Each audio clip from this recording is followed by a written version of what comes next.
Selamat datang di mata kuliah Basis Data 1. Perkenalkan, nama saya Meliana. Saya akan mendampingi teman-teman di mata kuliah ini. Dalam video ini, kita akan mempelajari tentang varian relasi, yaitu unary, binary, ternary, dan entitas lemah. Varian relasi menunjukkan banyaknya himpunan entitas yang berpartisipasi di himpunan relasi. Relasi tunggal atau unary relation merupakan relasi yang terjadi dari sebuah himpunan entitas ke himpunan entitas yang sama. Relasi binary atau binary relation merupakan relasi yang terjadi di antara dua himpunan entitas yang berbeda. Kemudian relasi multi-entitas, yaitu relasi dari 3 himpunan entitas atau lebih.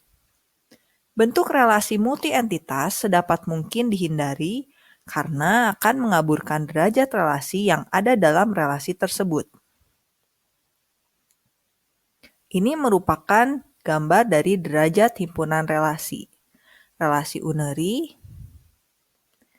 binary, dan ternary. Contoh binary.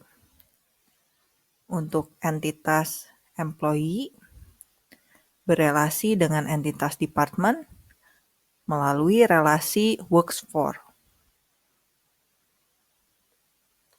Model IR binary-nya berarti ada entitas employee dan entitas department.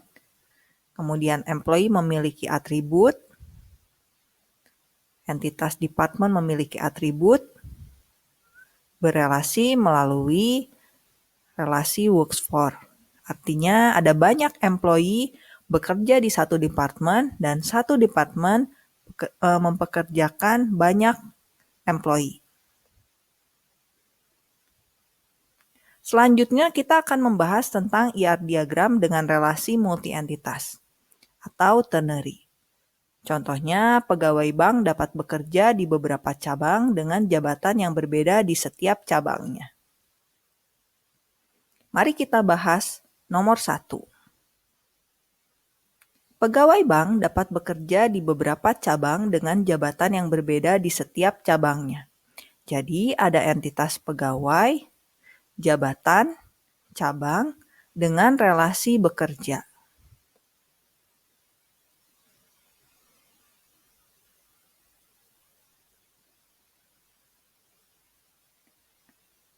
Relasi biner dan relasi non-biner. Mari kita bandingkan. Relasi non-biner atau ternary atau multi-entitas pada umumnya dapat diubah menjadi beberapa relasi biner.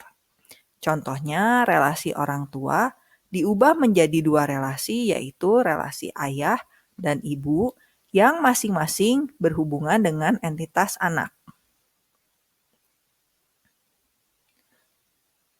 Mengubah relasi non-biner ke relasi biner seperti dicontohkan pada gambar ini. Selanjutnya contoh lain tentang pegawai, jabatan, dan cabang. Contoh dari nomor 1 dapat diubah menjadi seperti tampilan ini. Selanjutnya kita akan membahas tentang contoh pemetaan ternary. Di sini ada relasi bekerja untuk entitas pegawai, cabang, dan jabatan.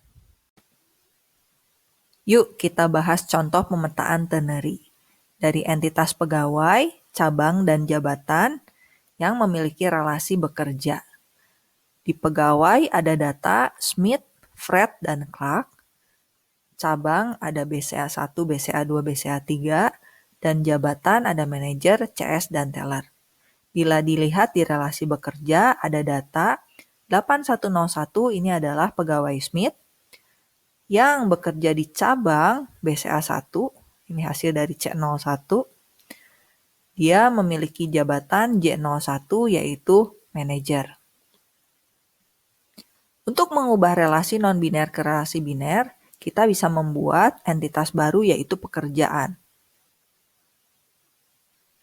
Sehingga diagram IR yang dihasilkan seperti ini. Jadi, entitas jabatan berelasi dengan entitas pekerjaan melalui relasi mempunyai. Selanjutnya kita lihat pemetaan uneri. Di sini ada contoh employee yang disupervision atau diawasi. Jadi employee ini S1, dia adalah supervisor untuk employee E2 dan E3. Contoh lain, supervisor E4, dia supervisinya atau yang diawasinya adalah E6 dan E7.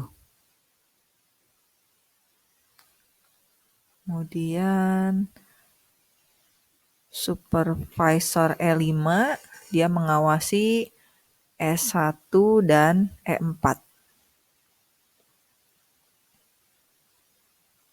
Jadi kalau lihat di sini IR-nya entitas employee dengan atributnya. Dia adalah supervisor untuk supervisi yang juga employee. Selanjutnya kita akan membahas tentang himpunan entitas lemah. Himpunan entitas lemah ini berisi entitas-entitas yang kemunculannya tergantung pada eksistensi dalam sebuah relasi terhadap entitas lain. Di sini tidak memiliki atribut yang dapat berfungsi sebagai key, yang benar-benar dapat menjamin keunikan entitas di dalamnya. Nah, untuk key-nya sendiri di dalam entitas lemah istilahnya adalah diskriminator atau partial key. Ini atribut yang akan membedakan entitas satu dengan entitas lainnya dalam himpunan entitas lemah tersebut. Nah, kunci primer dari himpunan entitas ini dibentuk dari kunci primer himpunan entitas kuat ditambah diskriminator dari himpunan entitas lemah.